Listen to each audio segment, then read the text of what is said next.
Perkenalkan, nama saya Siska Hajranti Patawe, NIM saya 2110101135. Saya akan membahas materi tentang ideologi Pancasila. Ideologi merupakan gabungan dari bahasa Yunani idios dan logos yang berarti tujuan, cita-cita, sudut pandang, pemikiran, dan pengetahuan. Ideologi merupakan seperangkat ide atau keyakinan yang menentukan cara pandang seseorang untuk mencapai tujuan dengan berdasar kepada pengetahuan. Sementara Pancasila berasal dari bahasa Sanskerta yang terdiri dari dua kata, yaitu panca yang berarti 5 dan sila yang berarti prinsip atau asas. Ideologi Pancasila juga mempunyai makna dan fungsi. Makna ideologi Pancasila yang pertama, nilai-nilai yang tercantum di dalam Pancasila itu menjadi cita-cita normatif penyelenggaraan bernegara. Dan yang kedua, nilai-nilai yang tercantum di dalam Pancasila ini merupakan nilai yang disepakati secara bersama, oleh karena itu menjadi satu di antara sarana di dalam pemersatu atau integrasi masyarakat Indonesia. Dan fungsi ideologi Pancasila yaitu yang pertama, sarana pemersatu bangsa Indonesia, memperkukuh dan memelihara kesatuan dan persatuan. Dan yang kedua, membimbing dan mengarahkan bangsa Indonesia untuk mencapai tujuan. Yang ketiga, memberikan motivasi untuk menjaga dan memajukan jati diri bangsa Indonesia. Yang keempat, menjadi pedoman hidup bangsa Indonesia untuk menjaga keutuhan negara. Yang kelima, menumbuhkan jiwa nasionalisme dan patriotisme, menunjukkan jalan serta mengawasi dalam upaya mewujudkan cita-cita yang terkandung dalam Pancasila. Pancasila juga memiliki tujuan. Tujuan yang pertama, menghendaki seluruh rakyat Indonesia untuk memiliki sikap religius, memeluk agama sesuai dengan keyakinan dan tata kepada Tuhan. Dan yang kedua, menanamkan dan menjunjung tinggi rasa saling menghargai dan menghormati HAM, hak asasi manusia. Tiga, menciptakan bangsa yang nasionalis dan menanamkan rasa cinta tanah air kepada seluruh rakyat Indonesia tanpa terkecuali. Dan yang keempat, menciptakan bangsa yang demokrasi, yaitu mendahulukan kepentingan umum untuk kesejahteraan bersama. Dan yang kelima, menciptakan bangsa yang adil, baik secara sosial maupun ekonomi, sehingga seluruh rakyat Indonesia memiliki kesempatan yang sama untuk mengembangkan usaha tanpa membeda-bedakan. Juga memiliki makna. Yang pertama, sila pertama, contoh penerapan ideologi Pancasila pada sila pertama adalah memberikan kebebasan untuk memeluk agama. Jadi, negara tidak pernah memaksa seseorang untuk memeluk satu di antara agama tertentu.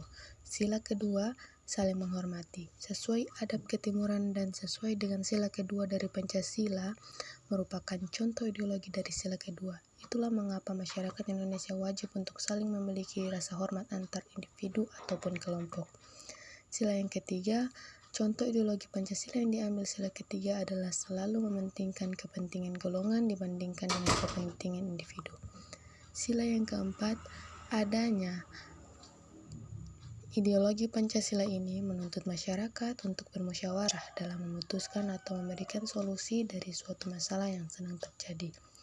Tujuan dari diadakan musyawarah ini adalah untuk mendengar dan memutuskan jalan keluar dari suatu masalah sehingga tidak ada pihak yang merasa dirugikan.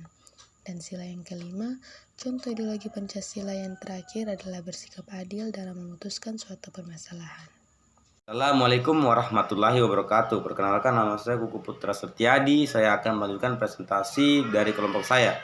Baik, saya akan membawakan materi dengan tema landasan dan tujuan berbangsa dan bernegara. Kita ketahui bersama, Indonesia adalah negara besar, negara kompleks, di mana segala perbedaan ada di Indonesia. Segala keragaman, baik suku, budaya, ciri khas dari segala masing-masing daerah itu pun berbeda.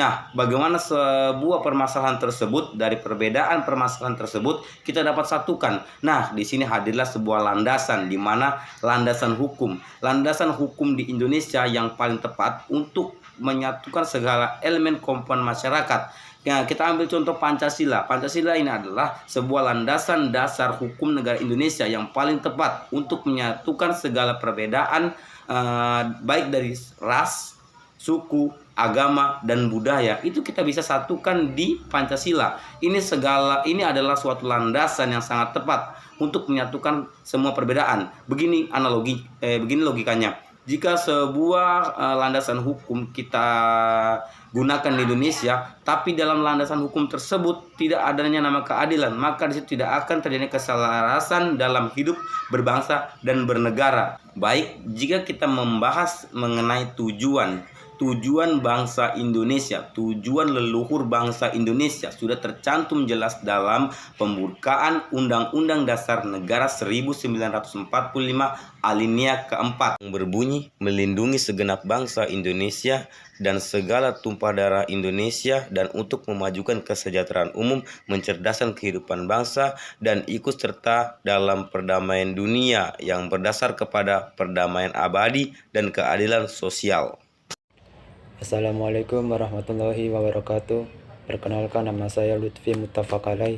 Saya dari kelompok 5 akan menjelaskan materi yang berjudul Konteks Pancasila dalam Perjuangan Bangsa Indonesia. Sejarah terbentuknya Pancasila. Soekarno sebagai tokoh sentral pada kelahiran Pancasila 1 Juni 1945 menyatakan bahwa dirinya bukan pencipta tetapi penggali. Kenapa diucapkan terima kasih kepada saya? Kenapa saya diagung-agungkan? Padahal toh sudah sering saya katakan bahwa saya bukan pencipta Pancasila. Saya sekedar penggali Pancasila daripada bumi tanah air Indonesia ini. Yang kemudian 5 mutiara yang saya gali itu saya persembahkan kembali kepada bangsa Indonesia. Pernyataan itu ingin menunjukkan bahwa berbagai nilai yang terkandung dalam Pancasila bukan ciptaan Soekarno, tetapi sebenarnya telah hidup dan dihidupi oleh masyarakat Indonesia. Apabila sudah ada dalam kehidupan masyarakat, mengapa Soekarno menggunakan kata penggali dan bukan mengambil kata pengambil? Alasannya karena untuk mengambil intisari berbagai nilai yang hidup dalam masyarakat, Soekarno melakukan dialog reflektif atau kritis, yaitu mengambil yang sudah baik, menyempurnakan yang kurang baik, dan mengkritik yang tidak baik. Marilah kita lihat satu persatu sila Pancasila dalam kehidupan masyarakat Indonesia. Indonesia adalah masyarakat religius sejak zaman pratulisan. Masyarakat Indonesia telah mempercayai adanya hyang gaib. Bangunan megalitikum yang ditemukan di berbagai tempat menunjukkan bahwa masyarakat pratulisan melakukan upacara yang ditujukan oleh hyang gaib. Kepercayaan yang ditemukan oleh masyarakat itu dewasa ini dikenal sebagai agama lokal atau aliran kepercayaan.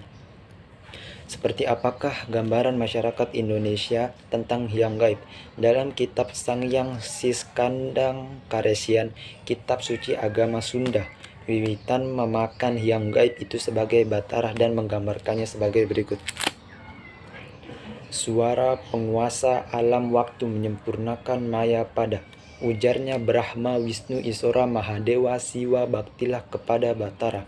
Ujarnya Indra, Yama Baruna, Kawara, Besawarma, baktilah kepada Batara. Ujarnya Kusika, Garga, Mesti, Purusa, Patanjala, baktilah kepada Batara. Maka para dewata semua berbakti kepada Batara, Seda Niskala, semua menemukan yang hak dan yang wujud.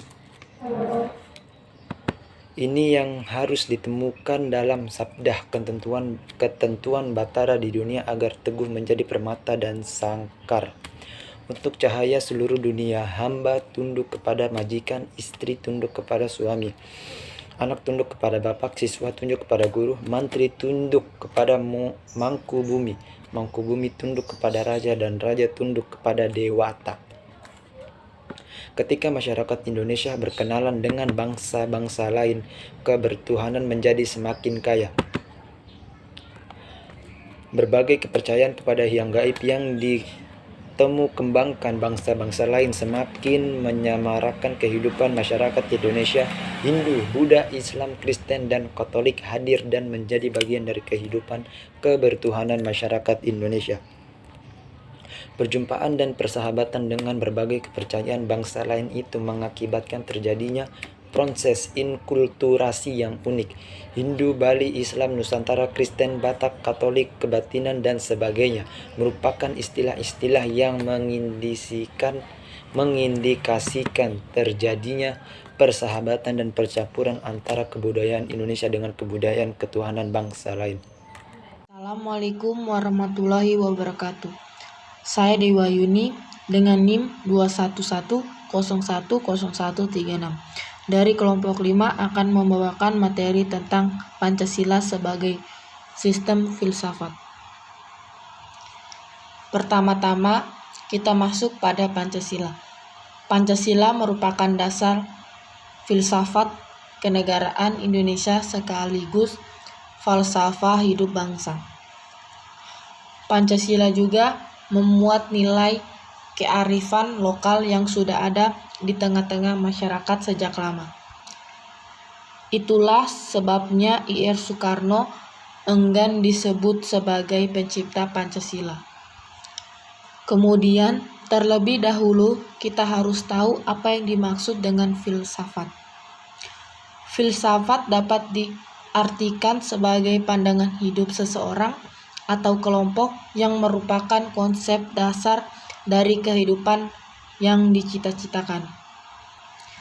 Dengan demikian, Pancasila sebagai sistem filsafat adalah suatu kesatuan yang saling berkaitan, bahkan saling berkualifikasi antara satu sila dengan sila lainnya sehingga membentuk suatu struktur yang menyeluruh untuk tujuan tertentu.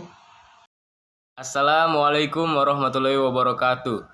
Nama saya Rafli Muhaimin dari kelompok 5 Pancasila. Sekarang saya ingin melanjutkan materi dari teman saya, yaitu landasan dan tujuan pendidikan Pancasila.